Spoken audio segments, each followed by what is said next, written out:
Ryan Pineda in the house. Welcome to the show, my friend. Thank you so much for being on. Yeah, man. Appreciate you having me, and appreciate the support too for what you've done for our nonprofit and everything else, man. It means a lot. Yeah, brother. Thank you. Thank you. Thank you Yeah. for what you're doing. Thank you for what you're doing. You're doing the hard work. I think people like me who can just support. I know what it's like to to actually put in the work to make that stuff happen.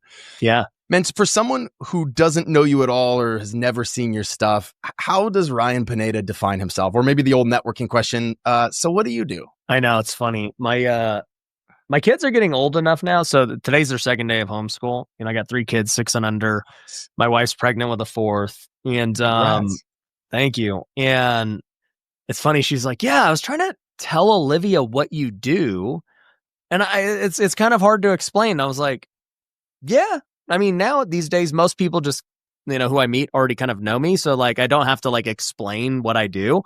But if I tell people today, I'll be like, yeah, I'm a real estate investor. We fix and flip homes and stuff like that. I also do, social media stuff. And, we've got a company that has an all-in-one real estate platform for house flippers. So that's kind of like what I would say today. Yeah, man. I think one of the things I appreciate about you is that you've been able to be so successful in so many things. And one of the questions I selfishly had for you and from my own life is, there's a book that Napoleon Hill wrote called Outwitting the Devil. And he says the biggest way to not be successful in life is to have distraction. And so I think watching you and your journey over the last few years, I've seen you do many things successfully. So my question for you is just how do you eliminate distraction? How do you choose what to do? How do you choose what to focus on in your life? And ultimately, how have you been successful at so many different things? It's interesting. I wouldn't advise people to try a lot of different things. I would say try things initially, but once something is having success, really just go all in at it. And I think even as my life continues to go on, I find myself trying to do less, and I try to find myself focusing on more of one thing.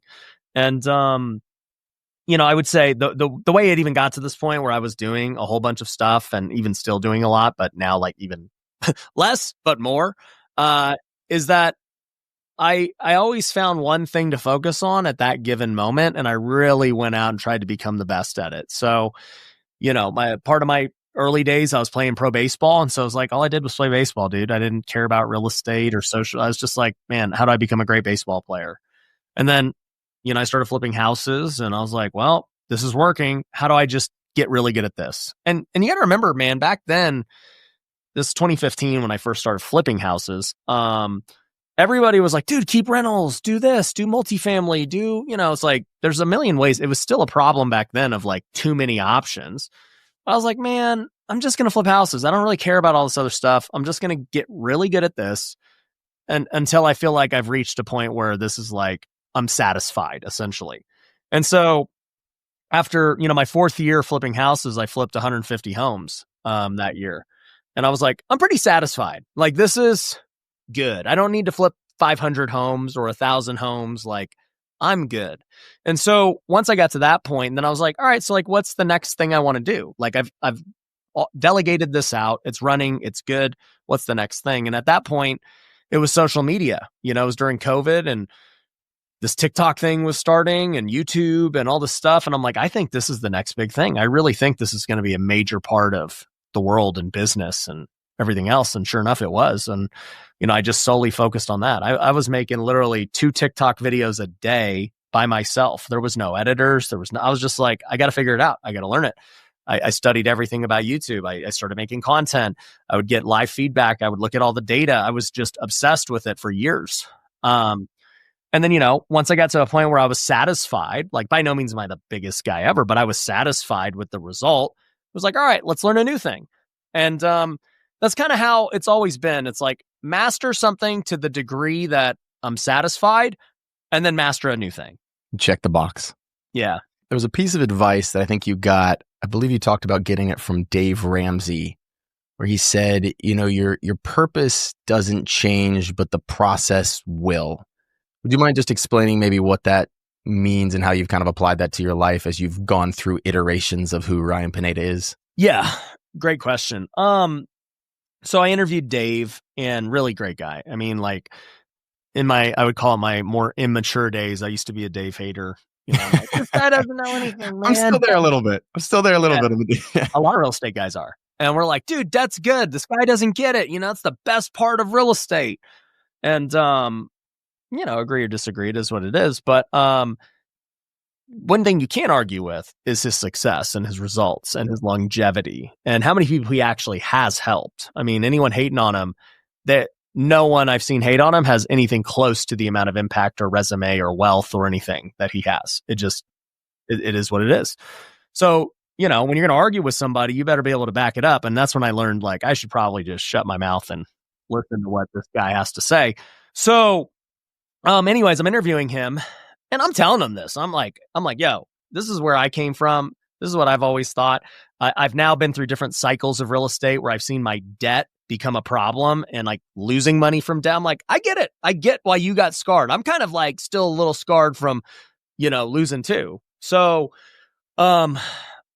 we just talked about it, but I said, the thing I respect the most about a guy like Dave, or even other guys who have been in, let's just say like the education space for a really long time. I mean, Dave's been doing his talk show for 30 plus years. I've had Tony Robbins on, and I had his partner Dean Graziosi on. I mean, they've both been around for 30 plus years. And then, Cardone, same thing, been around a really long time. And, really, I was just like, man, that sticks out to me more than anything. Because even in just the, say, 5 years I've been online, I've seen so many people rise and fall, come and go. And I'm like, how do you have 30 plus years of longevity? To me, that's a thing. When you meet a real estate investor who's been doing it 30 plus years and stayed consistent, you're like, wow. So anyways, he was like, look, your purpose is the thing that's not going to change. Right. So he's like, for me, my purpose is to help people get debt free, to show them there's a better way. That hasn't changed in 40 years. People know when they come to see me, what I'm about, what they're going to get, everything. Tony Robbins is Unleash the Power event. He was telling me it has not changed in 40 years. It is the same event. Dude, yeah. You know what you're going to get. I mean, if I drink a Coke, I know what I'm going to get. If I go to Chick-fil-A anywhere, I know it. So it's like the best businesses and people in the world are the most consistent, and they do it for a really long time. And so he said, you got to keep your purpose consistent, but your process will change. So he's like, man, when I first started, I was on radio, and then they tell me about this thing, Sirius XM and satellite radio. And then there's this podcast thing, and then there's Facebook ads, and there's YouTube. And, the process of how we deliver the message and the purpose has changed, but never the end result of what we're trying to achieve. And so I thought that was really powerful, and how you get consistency. I listened to Tony Robbins speak at Funnel Hacking Live, actually, was the last time I heard him talk. But I went to my first seminar of his when I was 17 years old. I'm 34 right now, so 17 years ago. And he told probably 4 of the same stories that I heard 17 years ago. And so, yeah, to your point about like, man, how does this guy show up and have the consistency? And a big piece of it has to be like his purpose stays the same. It stays consistent, and he's on purpose. Okay, well, I want to talk about social media. As I was thinking of questions I wanted to ask you, I was thinking, okay, what would be most relevant to my audience, and how can I pick your brain on their behalf and get the most amount of value for them? And so, one of the things I appreciate about you is how active you have been on social, and what a big promoter you are on social. And so, I've been encouraging my real estate students in co-living to share their journey in co-living with their audience, even if their audience is very small, right? Just and in a lot of ways to get partners, or to just share with people that might want to one day partner with them or be a capital partner in one of their deals. But the truth is, it's pretty noisy in the social media space right now. And I think my question that I want to ask you is just like, is building an audience and working towards that, is that even worth it anymore for the average person? This is a good question. Ty Lopez and I were actually talking about this on an episode. He was over here in Vegas, and he was like, man, he said an extreme version, but he was like, bro, if you want to be like big on social media today, it's going to cost you $50 million. And I was like, $50 million. Yeah. And I was like, that's a crazy kind of statement. And, I mean, you think about it, right? And I started to reverse engineer. I was like, how much have I actually spent getting my face out there, right? Between my team, the effort, ads, everything. And I'm like, oh, for sure. I've spent at least $10 million between all of the above, like ads and, team and all this stuff. And I was like, Yeah, that sounds pretty accurate because like back then, it was less competitive. You don't have to put much money up and resources and everything else. But it's like today, the landscape is very different. I mean, you're competing with people who have like lots of resource. They're already like at this platform. People know them. They understand the game. Like the competition is very different.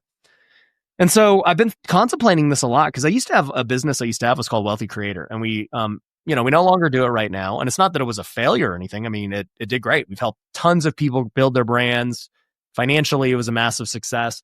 But I made the choice this year to say, you know what, like, let's shut that down. And who knows, maybe one day we'll bring it back. Right. But for now, I'm like, I just can't in good conscience tell people to go and build a personal brand. Like, I just don't really believe it as much today. And not because a personal brand doesn't work. Clearly it does. But because, man, it is so hard today. It takes so much time, effort, energy, money. And what I tell people is to stick out today and to really have a chance, I mean, you have to be exceptional. It's not like you just make content and like everyone will know you. It's like you have to be truly exceptional, not with just your content and how you are on camera, but your track record also. Because the first thing people are going to ask you in this business space is like, yo, so why should I listen to you? Yeah. And it's like most people don't have a very good track record. And so what I'm now like really telling people is like, honestly, you should just really focus on your business and grow that and do it. And, if you want to use social media the way you're describing, like, hey, like I'm going to kind of just document what I do so that people are aware and like I can get investors and other stuff. Like, I think that's awesome. And I think that absolutely works. But if you're going to try and like truly be like an influencer and get a following and all that, you're better off just focusing on your business, not all this content. And then like the track record that you build up will give you authority for when you are ready to like really go hard at it. Yeah. It's like, even if there's a blip on that track record too, where my brain went when you said track record was like, man, like you do one thing wrong or at one thing, it's like that becomes the biggest thing that people know you for, right? Like we're not known for our greatest successes anymore. We're known for we're publicly known for our like biggest failure. Well, let me add to this because I know a lot about this. Yeah. I have many public failures. So the reality is, any big guy that you see on social media today, right? Let's take the biggest business guy ever on social media that used influence better than anyone, Donald Trump, right? He's been on it a really long time. TV, social media, all this stuff. Now he's used it to become the president twice. Bro, how many things does that guy have that are like controversial, right? Like infinite amount of stuff, right? And so people are like, oh, he did this and did that. And I'm like, bro, the dude is like 70-some years old. You know how much crap you're going to have in your life 70 years in? That's why sin exists. That's why we need forgiveness. Like we're all imperfect humans. Like, and by the way, when you're successful, that means you take a ton of chances. You take a ton of risk. You are testing new things all the time. And by default, majority don't work. That's the default of this game. So the majority of things you do don't work. But you know what? By taking all those tests, you get the one thing that does. And that becomes the thing that even, like people will talk about the things that didn't work, but you're still going to be ultra known for the one thing that did. And so, for me anyways, going through my fair share of controversy and haters and all this stuff, it's like, I just don't care. Everyone who's spends time hating and worrying about that stuff, they're never doing anything with their lives anyway. It is what it is. Yeah. Do you think there's value in actually leaning into some of the hate like a little bit? Like I'm not sure how familiar you are with one of the biggest pastors on the East Coast is Stephen Furtick. My wife and I've gone to his church for a decade plus. Yeah. I remember when he built a house, he built like a $3 million house. And everybody's hating. Oh my God. Threw a helicopter over. And what I loved is I went to church the next week and he steps out from behind the pulpit and he goes, hey guys, I just want to let you know something. Like I bought a house last week. And everybody laughed because like everybody obviously had it. Knew. And I was like, he's talking about this and he spent like 30 minutes talking about the house and he tied into a lesson. I was like, I feel like what I learned from him, and I'm curious your perspective on this, of like, he like anything that the media will say about him, he will directly address from the stage. He just like leans into it. And I feel like he like has it like, I don't know, it like there's no hiding. What's your thought on social media hate? Obviously you get it. You're big enough to where you've had some of that stuff happen, what's your perspective on leaning into it versus ignoring it? Well, I have lots of perspectives, especially from the Christian world, because now that I have my nonprofit and everything else, I got to now deal with Christian hate too, which is a whole new unique level of hate. Yeah, because it's like, you get Christians hating on Stephen Furtick all the time, who don't go to his church, who don't know him, who anything else. And I used to, okay, so let's, and I'll tie this back into my own experience too, but like, I'm this Dave Ramsey hater at a young age and everything else. Then I'm this, I used to, like, there's certain pastors, I'm like, oh, that guy's a heretic. This guy's that guy's that, right? And I've been fortunate enough to actually meet a lot of these guys behind the scenes. And I'm like, dude, these guys love Jesus, man. These guys are like very legit. This is crazy that like people say these things about them and that I thought these things about them. And then, you come at it from the side of like, I know who I am. People who are my friends and close to me know who I am. And then you see all this stuff. And then like, it just brings true full perspective of like, wow, like you just don't really know anybody until you actually know them firsthand. And so I always tell people now, I'm just like, dude, I'm not hating on anybody because I really, unless I know them and I know their character and I've had interactions with them, I just don't know. And it's all good. So like I've just kind of like realized that, experiencing it and being on both sides of it, being a hater, being a not, being hated on. And like Furtick's great, dude. Like I love what he's doing. And I love Elevation Music's like my favorites on like all my playlists. I've been to many concerts. I've got friends who go to Elevation. It's awesome. And it's shocking how many people hate on him. And once again, it goes back to, okay, let's like back to the Ramsey example. Let's go take the fruit and see the track record of fruit that he has produced or that Dave has produced versus the person hating. Yeah. It's laughable. Yeah. And I want to bring this back to my audience who probably doesn't have a huge desire to build a multi-100,000 following, but some of the advice, and I want you to kind of maybe take your spin on my advice. And my advice to them has been like, document your journey. Like it could take one person and that gets your next call living home. Like one person to say, hey, I see what you're doing. Like I see your track record because you've been posting for a while. I've even told them, man, like if you have an email list of 30 people, 40 people, right? Like just start sending a monthly update on here's what you're doing and get people that are interested. But what are some simple things that someone can do with a small following to potentially get capital partners or to put the word out about it? What's your advice on that? Yeah, my advice would be just post what you do. So I think about what I was doing before I really started taking social media seriously, and I think that this still applies today. So I started actually doing content in like 2016. A mentor of mine was like, Ryan, you should post on Facebook. Like, it'll help you get lenders, like literally the same thing you're telling them. And I was like, dude, I don't want to be that guy. I don't want to be flashy. I don't want to I'm very introverted still to this day. And I was like, but you know what? I'm going to do it. So I started posting before and after pictures of my flips. I broke down the numbers. I was like, this is what I did. This is what I made. This is what my investor made. Here it is. And then all of a sudden I'd start getting DMs and comments, dude, like, I didn't know you were doing this, man. Like, I thought you were playing baseball. And I didn't know, because I was doing it while I was playing baseball. And they were like, how can I do it?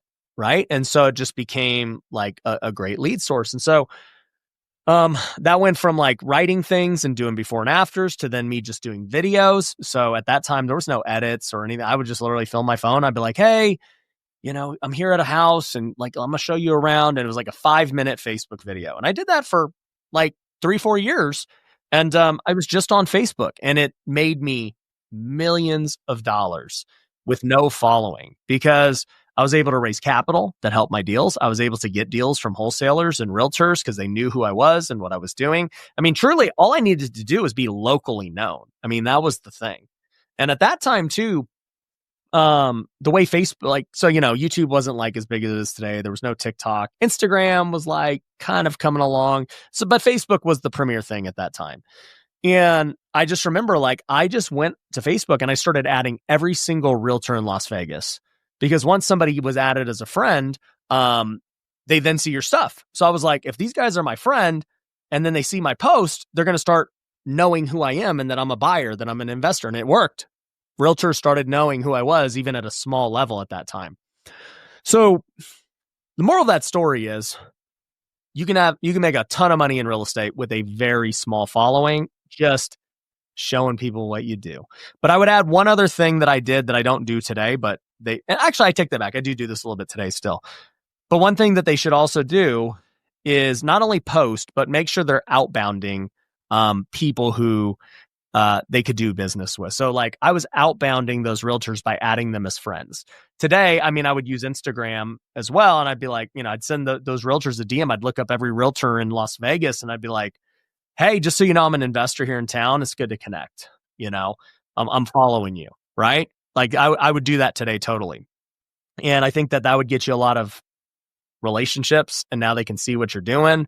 And as long as you just keep posting decent content, like it will lead to deals. I like that. That's one step. That's one step deeper. It's like doing a little bit of the extra work to make it work in today. You have a concept that you share, that you teach. I'd love for you to touch on here. And it's social media as a lead converter, not a lead generator.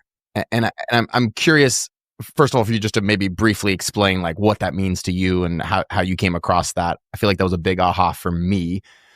Started doing social, is like not getting so frustrated that every post I was making wasn't making me a lead that was going to like buy my course or something like that. It's just like, so what does that concept mean to you, and kind of how does it apply to maybe my students who are, smaller audience, trying to post, doing co-living deals and trying to get people involved in those co-living deals? Yeah, great question. It's funny, actually one of my one-on-one students was the one who taught me that. Shout out to Kristen. And she was saying it in a totally different way, but it clicked for me. I was like, oh yeah, that's exactly what's happening. Like I couldn't conceptualize what I had been doing and thinking until I was talking to her, trying to explain it all too. So anyways, I'll say back in the day, okay, so like back when I was doing Facebook for that, I make these posts, and then some people would DM me.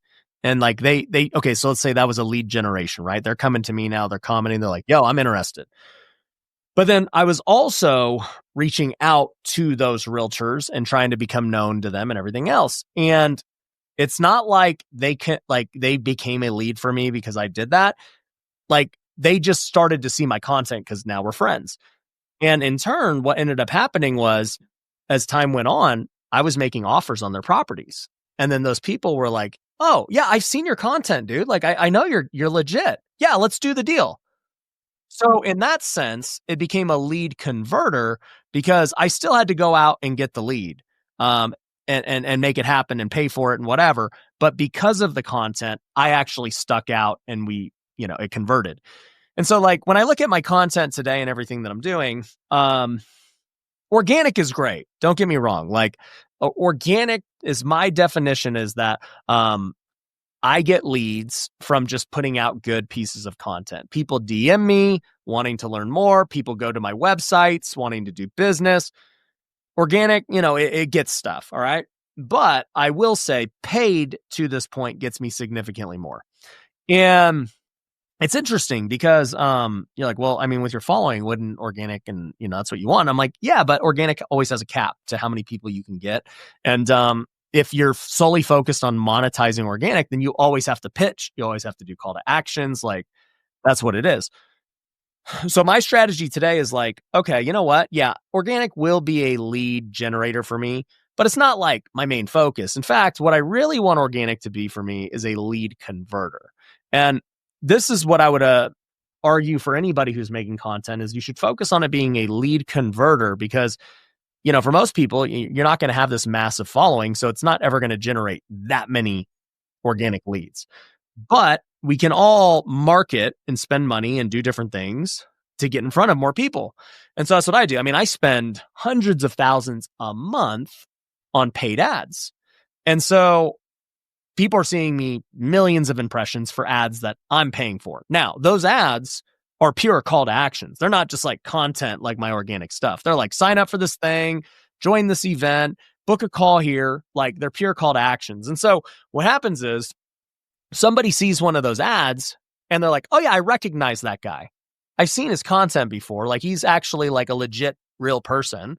And I know he does like real estate. I don't know a ton about him, but like, let me go and see what's up with this. And so they see what's up. Maybe they go to the virtual event. Maybe they, download the free guide. Maybe they book a call, whatever. Right. But the thing that they're going to do from there is go back to my content and be like, all right, like, let me see what this guy's all about. Like, I've seen him, I recognize him, but let me see what he actually does. And so now the content is converting them. It is, nurturing them and everything else. And then, honestly, too, on the paid ads, we get people who have literally never seen anything before. They're like, I don't know who this guy is. Freaking never heard of him. Saw his ad for the first time today. And so our team's like, yeah, I mean, look, get it. You ain't going to buy anything today. I mean, it's, why would you? You don't know who we are or what we do, but here's what we want you to do. Go watch these videos. This is what you're interested in. Watch these videos that Ryan did with so-and-so. And then let's talk again in a week. And then boom, they watch the videos like, oh, dang, like, yeah, I like what he's all about. I like the people he's with. I like the content. Yeah, like, let's do it. I trust him now. So now it's a lead converter in that way. Yeah, I think for my students, like, when I go to a meetup, it's common to, if I go to a real estate meetup, it's common to like exchange Instagrams, right? So let's just say I'm talking about co-living and someone's like, hey, I'd be interested in like partnering with you on something or doing something together. Like, as simple, and obviously you're the guy spending hundreds of thousands of dollars a month, but like if someone's spending no money on ads and they just meet someone at a meetup and they give them their Instagram, and then the past is them walking co-living deals and like what you're saying to do, which is document, like it could still work, right? Am I thinking about it correctly? Like it can still work in a very small micro system of what you're doing for someone to go, okay, this guy's legit. Look, he's been posting for 6 months, 8 months about co-living. For sure. You have to. Yeah. And that's kind of my point, is like, it's going to be a converter for most people. It's like, either way, we got to do lead. So like, I mean, let's just look at the broad picture of any business. You have to do lead generation. You have to get more people who don't know you to be aware of you. And then like, if you think that that's the top of the funnel, the very top of the funnel is you have no idea who either of us are. Let's get you aware of us. And that could come from a paid piece of content. It could come from networking. It could come from an event. It could come from anything, right? Social media. Either way, let's get them aware of who we are. But then the next step there is, okay, let's get them to trust us. The only way to get them to trust us is more time together. So how do I get them to spend more time with me? Well, some people would do a sales call. Some people would do a lunch. Those things work, obviously, but they're very one-to-one. They take a lot of time. So for me, it's always been, let's just do social media. So now I can go build trust at scale with people. I mean, like, we looked at a stat. I can't remember if it was last year or the year before, but like on YouTube, we had over 1 million hours of watch time. So you think about that and you're like, man, dude, people watched me for 1 million hours. That's 150 years. So like, you think about that number and you're like, this is crazy. Okay. Well, that means we're building trust at scale, and it's not me. I haven't lived on Earth for 150 years. Dude, I'm getting so many new goals from some of your numbers. This is awesome. But that's the truth. And then like now even too, I've kind of like even found other ways to condense that time. So like I'll share something with you that's kind of been mind blowing for me. So I was talking to a few of my friends who have sold their businesses for over $100 million.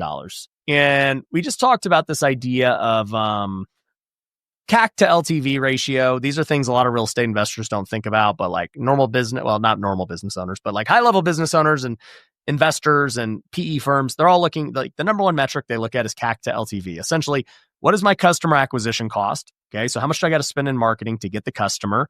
And then what's my LTV? What's my lifetime value? What is that customer going to pay me over the period of the entire journey? So it's like, by basic example, if I could spend $2,000 to get a customer and I knew they were going to pay me $10,000 over the life of this journey, great. Like that seems like a pretty good deal, assuming my cost of goods and everything else aren't like crazy. But, the question is this other metric that a lot of people don't think about, which is the payback. So how quickly do I actually get paid back that customer acquisition cost? So let's just say it does cost me $2,000 to acquire this customer, but maybe they're signing up for like a $500 a month thing. So it's like that would take 4 months to get paid back the cost of getting them. And then every month thereafter is going to get to $10,000 and it's going to be great. But I got this 4-month period where I haven't gotten paid back. And what some of the biggest companies in the world, well, actually what most companies try to do is decrease the payback period. How do we get our money back as fast as possible? We think about this as real estate investors all the time, right? It's like, man, like if I could be into this deal with no money, if I could flip this house way faster, if I could wholesale it way faster, I can get my money back and recycle it into the next deal and the next deal. So in real estate, we don't really think about it this way, but it's intuitively like why we like wholesaling, because we know we can make our money back in like 30 days, 45 days. We know that in a flip, it might take 6 months. We know with a rental, it could take years, right? Yeah, 10 years, yeah. It just is what it is. But businesses do the same thing. We're like, man, if I can get my cash back way faster, then I can recycle that money and have a higher velocity of cash, and then I can acquire more customers more quickly. And so, for me anyways, the reason to tie all this together, I've thought about this a lot with real estate, with other businesses and everything else, but it's like, okay, let's just take the social media example since it's what we're talking about, and the coaching space in general, since we're talking about coaching. My normal payback period used to be on organic. I mean, it's free technically because it's organic, but man, I mean, people would be following me for a year before they ever fully committed to buying something. They're like, you know what? I like this guy. I'm going to come to an event. I'm going to go join, like whatever, right? But it's, it's this long process and we can't really measure it, but I can anecdotally measure it when I talk to people and like, oh bro, I've been following you for years. And it's the first time they bought something. So, okay, how do I make that a lot quicker? Why does it take years? Why can't it take days? Right? And so when I look at the paid ad side of things, the way we used to do it was we'd hold an event called WealthCon every 90 days. And so it's like, I'll spend all this money, to throw this event, to run ads, get speakers and hundreds of thousands. And then boom. In-person event, right? In person. Yep. Yeah. 1,000 people at this event. It's awesome. Right. And then day 90 at this event is when you hopefully get paid back. All that money you spent for the event. Yeah. You make it back. And then, everything thereafter is a hopefully profit, right? That's the idea. But that's 90 days, takes a long time, all this stuff. And so then I started running these virtual events, 3-day virtual events, and I would do them once a month. And what I realized was, oh man, these are way better because I get paid back in 30 days. I mean, they spend 3 days with us, learn the business, do everything. Like they're in. They don't need any more time. They don't need to watch any more content. We just spent 3 days together. They're ready to go. So then I took it a step further. I'm like, what happens if we just do this every week? Why not? Why not increase the velocity if possible? So sure enough, we started doing it every week. And I got that from my friend who, by the way, runs like, one of my friends was like, bro, you need to run that thing way more frequently. I was like, I don't want to run an event every week. That's a lot. He's like, who said you have to run it? And I was like, I don't know. And, and he's like, dude, I run 16 webinars a day. I was like, 16 webinars a day? How are they recorded? How do you do that? He goes, no, I got 5 guys who run 3 webinars every single day each. They're on staff. That's all they do. They just run 6 hours of webinars a day each. I was like, okay, I get it. So we started running this workshop every week. And then sure enough, now we get paid back every week. And so you start to think about how far your money can go when you get paid back quicker. And it's like, let's say I was spending $100,000 a month before. It's like, okay, I can spend $100,000 this month. And like, that's when I'll get paid back. If that was all I have, right? Because everybody's going to be capped at some number, right? But now I can spend it 4 times over the month because I can cycle it each week. So now I can spend $400,000 for the month with the same money. It's the same concept with flipping. That was why I always liked flipping, because I was like, dude, what's this $200 a month going to do for me? Like I can make 30,000 flipping this house, and then I could take the 30,000 and flip the next and the next and the next. And like velocity of money has always been something that I've understood. I just couldn't realize why it was so important. But now that's what we're doing over here. So anyways, the reason I'm bringing this up is because for your audience, when you're thinking about building trust and you're thinking about, really scaling something, what needs to happen is you need to basically, you have to spend time with people. There's no other way around it. But if you can force that time to be condensed, that same 7 hours over the period of a day versus 6 months, then you're going to do business way quicker. So freaking good. Everything you just shared is incredibly relevant to what I'm doing with 5-day challenges. It's not a 3-day, it's a 5-day event. Automated. Do we go automated? Do I continue to do them live? We just decided to start doing 2 a month instead of 1 a month. So I was just like, that was great. I want to ask one more social media question. That's a selfish question, and it's a concept I've heard you talk about it, but I want you to flesh it out again for me and for the audience. And that is, I forget, to be honest, I forget who you were interviewing when you were talking about this, but you talked about these two versions of yourself when you're on social media. It's called the social media self and like your real self. And this guy I think you were interviewing was saying like, hey, the goal of like being known better on social media is to like bring those as close as you possibly can together, because people want to hear, like, people don't want your social media self, they want your real self. My question for you is, if you would just flesh that out for a minute, and then like, how have you been able, do you feel like you have been able to do that? And then if so, how? Yeah. So the guy you're talking about is, his name's Chris Doe. His handle is The Future. That was a great podcast for anyone who wants to go watch it. But, Chris is an expert on personal branding, and, it's interesting. Okay. So I'll bring up a couple of things about brand that's interesting. A guy like him is very, artistic and brand, and he's less entrepreneurial in business and more just true creative brand. And then you have like pure entrepreneurs, right? And so I've seen this being in social media now for a while, where I know who is a pure creator and they get millions of views and everything else. And they're just like, they love creating content. They very deeply care about the videos and things they're putting out. And then I've seen people, let's just say on the far extreme, who are just pure business people. It's all about monetization, conversions, all this stuff. I think the best business creators that we see today are a hybrid. They know how to do both. So anyone you love today, whether it's a Hormozy or a me or a PBD or, any of these people, like, they're hybrids. They make great content. They're very focused on having great content for their audience, but they're also very business savvy. They know when to put call to actions. They know how to convert, build funnels, all those things. And I think that that's the perfect mix for a business person. That being said, Chris talks about, your brand and everything else. And I 100% agree with this. I think where creators fail is that creators, so I'm calling creators versus entrepreneurs.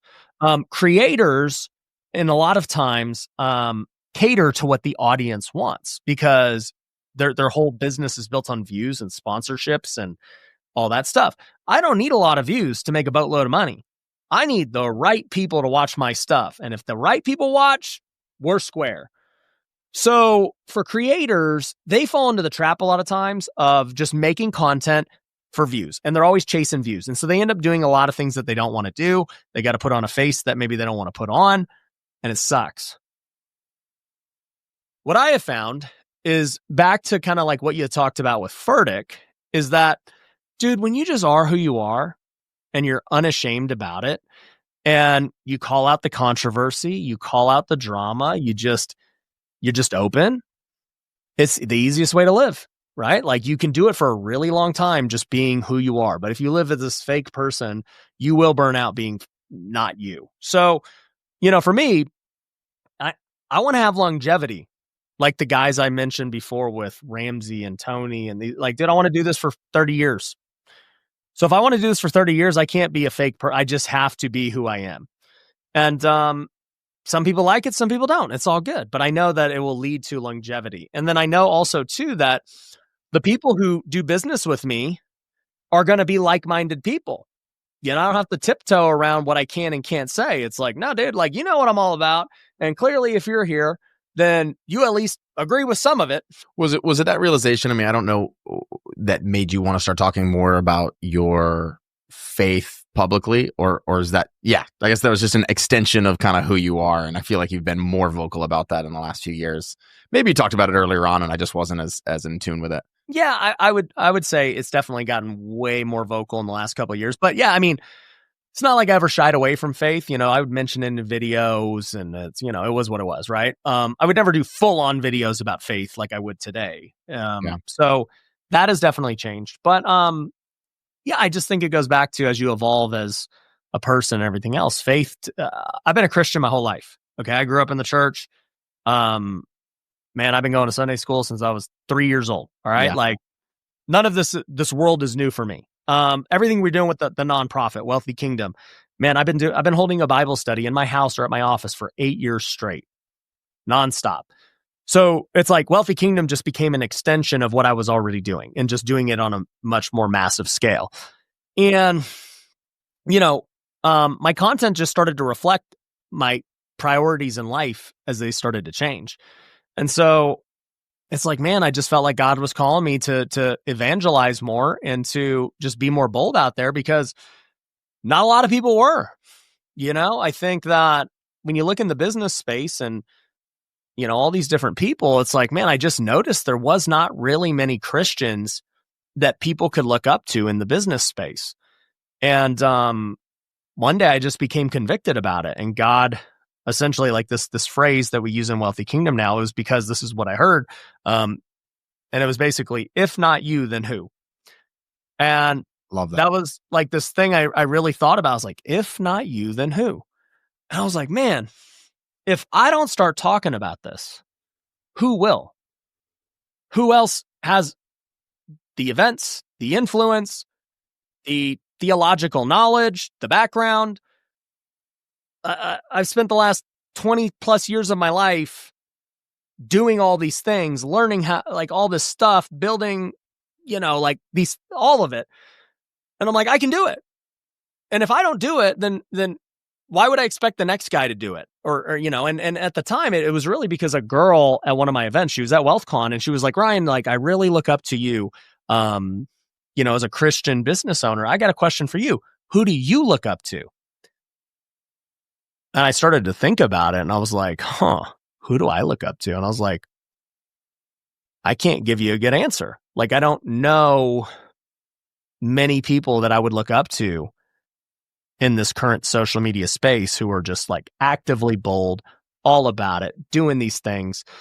And so I didn't have an answer. I was like, well, dang, if I don't have an answer, I might be the guy. Like, now, that was a couple of years ago when I first finally decided. I was like, all right, then I'm just going to do this. And it's ironic because it was during that time that I was going through the biggest storm of my life. The real estate market was totally in the tank. I was losing millions on flips, dealing with lawsuits, shutting down businesses. Dude, it was rough. And I kind of look back now at hindsight being out of the storm, for the most part. And, just looking back like, dude, if I didn't lean into God during that time, ain't no way I should have made it out. There's no way I should have made it out. And yet here we are. So, a lot of things have happened with perspective that have made me just appreciate how good God is. And like one of my favorite Bible verses, and I share this at some of our Wealthy Kingdom events, is Romans 8:28. And he says that, Paul's talking to the Romans. He's like, in all things, God works for the good of those who love him and who have been called according to his purpose. So essentially, in all situations, God will still work for your good. And I used to always think like, oh man, maybe God's putting me through a tough time because, it's for my good. He's trying to make me. And then I kind of like, as I matured, I realized like, no, you just made really bad decisions. And God didn't force you to be in this position. You made bad decisions, dude. That wasn't God. And it made me actually understand the context of that verse in that, but despite you making bad decisions, we're still going to use it for your good because you're following me. And I know that your heart is pursuing me. And we're going to take something that was a stupid thing that you did, and we're still going to use it for your good. We shouldn't have to, but that's what he does. Dude, that's amazing. So powerful. Thanks for sharing that. I really appreciate that. Yeah. Man, I've got some rapid fire questions I want to ask you towards the end, but I do want to talk about your favorite subject, rentals. Yep. Cash flowing rentals that take 10 years to get your capital back, 20 years. No, but I actually am curious. So you've built businesses. Like my gut feel for you, and obviously we haven't had this conversation. This is a real question. My gut feel for you is that you like focus on your businesses and you'd prefer to focus on that because you get so much cash or you get your cash back versus owning cash flowing real estate. But right now, where does like owning real estate fit into your wealth building strategy, if at all? Or how do you advise other people on where real estate fits into their wealth building strategy? Great question. So let me add to this that for number one, I'm not anti-rental. Okay. I still have rentals today. Number two, real estate strategies always change. Co-living wasn't a thing, like as of until really recently, right? And so like, even though something like where I get pissed at rentals is that it was always the thing for everybody. It was like the gold standard of a real estate investor, for the last 30 years, right? And Rich Dad Poor Dad kind of set the stage for that. And like, then Bigger Pockets, and everybody's like, dude, rentals are the thing. Rentals are the thing. Rentals are the thing. Yeah. And I'm like, dude, like, retire quick, retire early. Yeah. Yeah. And I'm like, I'm in 2015 when I start flipping, I have no money. And I'm like, everybody's telling me, bro, you need to keep that flip as a rental. I'm like, this $200 a month ain't going to do crap for me. This $25,000, if I sell it though, is going to change my life. Yeah. And it was just common sense to me. And I'm like, how do you not see that? Am I crazy? Like, I don't understand why this is like a debate. And so I've just always kind of like taken that philosophy. And then, over time, I start taking rentals here and there when I finally am established financially and I have money and different things and I need tax write-offs and different stuff. And then I get into Airbnb in 2017, well before it's this big mainstream thing. I bought 10 Airbnbs in the span of like 2 years. And I murdered it. We killed it in Airbnb for years. All my properties doubled or tripled, made tons of cash flow. It was awesome. And then it was great until it wasn't. Yep. Airbnb changed. No, it's not. Yeah. I'm like, it doesn't make like, it was great. I was telling everyone to do it back then. You go watch my old YouTube videos. I'm like, Airbnb's awesome. It's not so awesome anymore. It just is what it is, right? Same thing. Like I told everyone to flip for a minute, and now I'm like, hey, I think I just tell people to do what I think is the best thing to do in the current environment and everything else, right? That being said, okay, so where does that place my long-term strategy and all that stuff? Well, today, I still have rentals. So we have a fund with over 600 units in it. So I'm the GP of that fund. A lot of stuff. All I can say about the fund is, man, we've had it for a few years now. I've made $0 on it because like you don't really make money in a fund until you actually sell the property. So I mean, that's just how. Exit. Yeah. Yeah. And so I'm like, I hope I make money one day. Like this, everything else I ever do in my life, like I know if I'm going to make money pretty quickly. So like, hopefully it pans out. So that's one, right? And by the way, most of the deals look like they're going to do great. But even then, like I'm now looking at those deals and I'm saying, man, this has been a lot of work and headache and all this crap for multiple years. And, when we get to year 5, like, cool, I'll exit. And then like, I'm going to look at that money. I'm going to say, dang, dude, you spread this out over 5 years. This is peanuts for the amount of stress and headache and everything else to be the GP and make 20% of a deal. And, so anyways, like, I'm not like huge on now doing that just after the experience, but we have that and we manage it and, they're going to exit and we'll be just fine. I've been selling off my Airbnb portfolio. I still have a few, but, been selling them off because I'm just like, I don't like this future. I had normal everyday long-term rentals in Vegas, sold off a bunch to cover losses on flips. I mean, look, if I didn't lose all that money on flips, I would have probably kept them and just let them do what they're doing, but need to cover losses. This was like 7 years ago, but everybody was buying in the Midwest and all these random cheap places. So I bought like 10 properties in random cities, like $15,000 property, $20,000 property, all this crap. Terrible decision. Never do that. Sold them all, made no money. It was terrible. So I've got a lot of experience in rentals and all this other stuff. So here's my long-term strategy. Yeah. Tell me. I would say just based on, I want to give people the context of like, just so they know, I've bought every form of rental you could buy. My long-term outlook is this. Business to me is more important because clearly it makes more cash flow. And that's the number one thing I'll always tell people. You are not buying rentals for cash flow today. Like it's just so freaking hard. And my argument is always that like, okay, could Airbnb make money? For sure. Could co-living make money? For sure. It's not like they don't work. To me, everything is just opportunity costs. And I'm like, look, okay, if you're going to devote your time to that, that's cool. But like, that means you chose not to do something else. And was the other thing you could have did better? That's always the argument with anyone's time. So it's never of this doesn't work. It's just, is it the best use of time for that person and what they want to do? Wholesaling's not the best for everybody. I mean, there are people who just want to own real estate, work their W-2, chill out, they shouldn't be wholesalers. And it's great. Go buy freaking Airbnb. Go, you want to go get, a lot of people just buy Airbnbs for the tax write-offs and being able to get the tax code, loophole, the Airbnb loophole and stuff. And I'm like, I get it. All good. So where do I think the future is? Personally, I don't really care about buying rentals right now at this point in my life. I care about building my businesses. That'll make me way more money than rentals ever will. I feel like, obviously, too, even like businesses, if you build the right business, you can have a very high multiple and a big exit. And that's something real estate just doesn't have. So potentially there's like the opportunity for a big exit maybe one day, which is awesome. But even if it never comes, you're building a business that produces a ton of cash flow, which is, at the end of the day, in my opinion, far more important than net worth and equity and all these things. Like, I just don't really agree with people who want to wait and do delayed gratification forever. Like, I get that you got to have delayed gratification, but I'm like, no, we're not going to be rich when we're 20 or 20 years from now. Okay. Like, everyone here can live a great life within the next couple of years. If you make the right moves in the next couple of years, you could have a great life now. Now, that doesn't mean your net worth may be high or your equity or any of these things, but as long as you have enough cash flow, money coming in each month, which isn't going to come from rentals in that way, they would come from owning a business. Like, the easiest way to make cash flow is to own a business. That's the easiest way to make a lot of cash. Then that's what I'm more focused on. And then once you have that, buy rentals and everything else.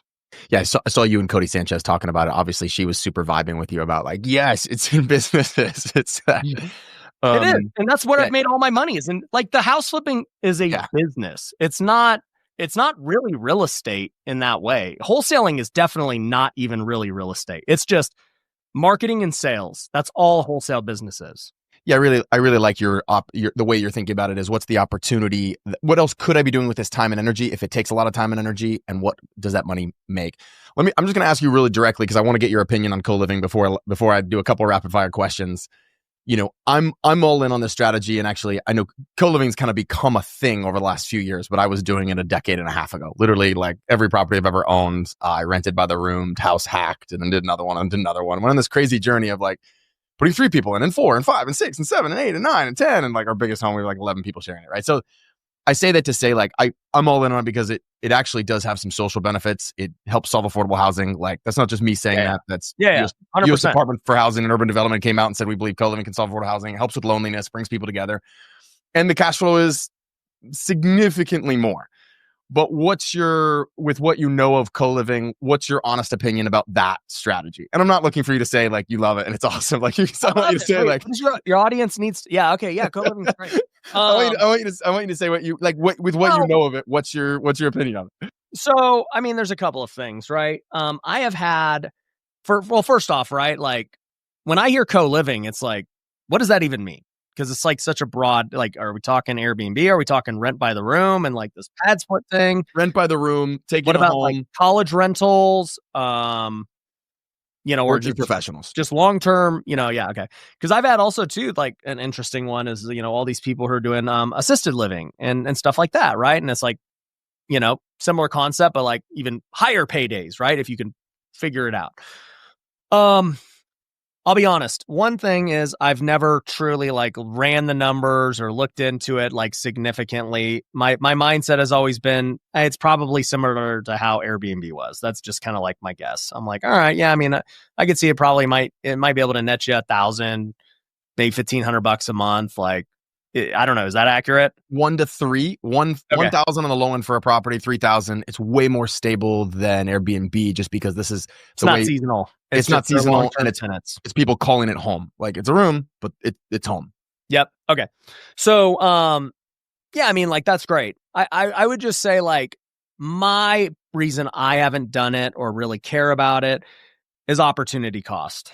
The way I've always looked at it is like, all right, how hard is it going to be for me to build some property management company to do this co-living thing? And like, how much of a headache are these tenants going to be? It's the same thing like Section 8. People are like all about Section 8. I'm like, I don't know, man. Like, seems like a headache to me, just knowing the clientele and everything else. Like, it just is what it is. And I would assume co-living, maybe similar clientele. I don't know, right? But it is what it is, right? They're not a family who can afford a big house. So I'm like, all right, well, I don't know. I have C-class stuff, and I kind of know what that's like with these apartments and everything else. I've flipped houses in rough areas, so I kind of I just don't want to own long-term rentals with, and I hate to say it, with that kind of clientele, but it's just like it's a lot more management, it's a lot more headache, and so I'm like, what's my stress level cost of all of that? It's like, let's say I buy 10 rentals. This is how I look at it. I'm like, okay, I buy 10 rentals, and I can basically make zero, because we all agree like long-term rentals in major markets are basically like not making money. Yeah, losing money for sure. Yeah, they're losing money. So let's just say I buy them because I want tax benefits, since I buy 10 properties and I make zero, but I get tax benefits, and long-term they'll be good. Or I co-live it, and each one makes $2,000. Okay. I mean, like, that's $20K a month, but I got to get this thing up and running. My mindset is just always like, I could get one wholesale deal a month and like not do that. Like, to me, it's just so much easier with my position to just not worry about all that, and then just go get the $20K a month, like get one more wholesale deal. Actually, an operating business for you just makes more sense. Yeah. Yeah. And I don't know, I would actually love to hear your perspective on like how the space has transitioned over these years as it's becoming more popular, because it wasn't popular 10 years ago when you're doing it. Yeah, I just think it's like one of those things where if you want to own a lot of real estate, what can you own that cash flows right now that has fixed interest rate debt? That's how I think about it. Is like, I can do multifamily. Sure, I can do a lot of these other things, and it's not Airbnb anymore. And then I think the other perspective is, in the next 5 to 10 years, what am I willing to bet on? I mean, you bet on Airbnb in 2017. That was a solid bet for 5 to 10 years, right? And so I think it's like, what am I willing to bet on in the next 5 to 10 years that I believe is still going to be a big issue / even higher in demand? I was on the Bigger Pockets episode a couple years back, and I had this guy from Berlin, Germany call me, and he said, Sam, you're talking about co-living like it's new. He's like, this is how the world lives, buddy. It's new to America. He's like, it's new to America. He's like, but don't worry. This was 2.5 years ago. He goes, don't worry. Give inflation a few years. You guys will be right where we are. He's like, all millennials in Berlin rent a room. Nobody rents an apartment here. It's way too expensive. So I think that perspective is the bet that I'm taking on the next 5 to 7 years of U.S. economy. And again, that might not be a bet you agree with or anybody listening to this agrees with, but it's like, man, if that's the bet I'm taking, is affordable housing is, 600,000 people will be homeless tonight. That went up 18%, I think, in the last like year and a half. And so it's like, where are we headed with affordable housing? Like, worse or better? I think we're headed into something where it's going to be more and more needed. So, hey, if I want to own real estate, and I get from your perspective, I almost feel like what I hear you saying, Ryan, is like, I don't even know if I really want to own a ton of real estate, period. Like, I can go make businesses and make millions. But if you do want to, and you want all those other ancillary benefits of that, then I think it's like, well, then what do I own? And from that perspective, like, I want to own this. Yeah. That's my perspective. Yeah, no, I'm with you. I think, well, here's the thing. I'm down with anybody who's going to just own a perspective and a niche that for sure actually makes money, which this actually does. And you're just willing to just do it and go all in. What I don't like is when people are like, yeah, I think I'm going to have one co-living, and I think I'm going to do like a wholesale deal. And then I think I'm like, bro, no, just freaking pick one. Like, you can't operate both of them at a high level if you're brand new. You have to go all in on a strategy. And so that's like my main thing for people, because they're so confused today with all the options. But I'll tell you one thing I am going to do. I know this for a fact. I've come to the conclusion that you want to know what I think is the best passive income? Yeah, I do. Okay. It's not wholesaling like, my ads say that it is. For wholesaling is like better passive income for somebody starting out. Like, you can build a wholesale business and like, automate it and all that stuff, right? But I think when you're actually rich, the best passive income is easily private money. And I've now come to this conclusion after doing it for 10 plus years and like making my lenders many, many millions, and they've done nothing. They've just chilled out. Well, I've paid back every dollar and took all the risk and, did like everything. And I just look at like, okay, the stock market. All right. Like we just saw it had this massive volatile day, the worst day ever. Then it had the best day ever. And then like, you have all these things, right? And it's like, okay, the stock market, I actually understand now, having held real estate now for a long time, like the illiquidity of real estate does suck. And I understand why people value the stock market, because you have liquidity. You can just get it instantly. So I'm like, okay, I get why the stock market's 8%. Like on average, you're at 8%. That's great. Obviously I can make more money flipping houses and stuff, but it's not passive. Like you got to really actually go do this thing. Co-living, yeah, the cash on cash looks, but man, it's a business. You got to actually go out and do it, right? But I think with private money, it's interesting because let's just say I was to like go get a windfall of cash. And you know who actually got me thinking about this was Ty Lopez. And it made me really start to think about it. He goes, Brian, how much money would you be good with, like set for life, if you could get it on a monthly basis? And I was like, if I was to quit working, like, I don't want to stop working. He's like, yeah, I know, but just play hypothetical. I was like, I don't know, dude. Like, let's say I could make $3 million a year. That would be great. Like, I'm not going to spend $3 million, but like, that'd be like, I'd be good if that was the thing. He goes, okay, I'm gonna ask ChatGPT how much money you need right now to make that happen. So he runs his calculations on chat and it's like, basically $30 million gets you there. He's like, if you had $30 million, you put it in the S&P, 8%, you're going to basically make your $3 million a year, give or take, right? And I was like, he's like, so based on what you just told me, he goes, Ryan, if somebody offered you $30 million for your business, you should take it. And I was like, that makes a lot of sense. And then I just started to even think about it further. And I was like, but I wouldn't even put it in the stock market. I was like, I would just lend it out to all these flippers and people that I freaking know, because I know they're going to go pay me 15%, maybe even 20%, like whatever the number is, because I'll, fund the whole deal. We'll partner up. Like I could easily average 15 to 20%. I was like, man, if that was the case, like you start to think about it. What's your risk? If you're first position, you have basically no risk. Yeah. As long as your LTV is low. Yeah. Yeah. And you would assume that it is because you're going to underwrite deals properly.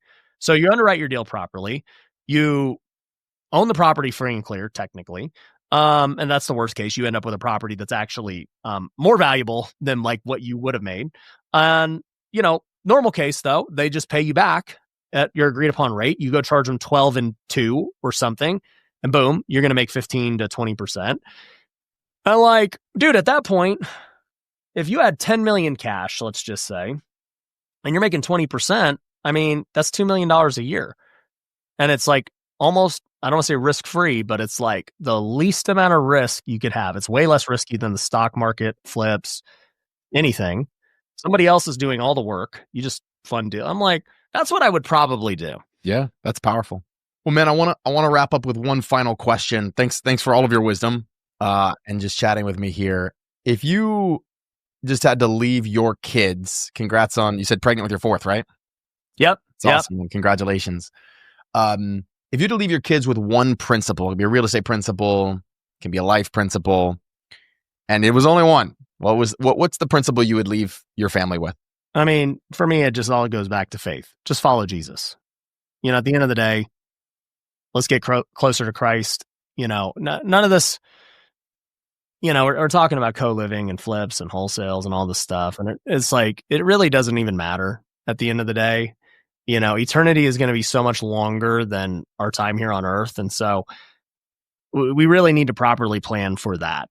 And so like for me, I don't care what they do for their career. I don't care about any of that. All I care about is where they're spending eternity. And so just making sure they understand biblical truth and how to live and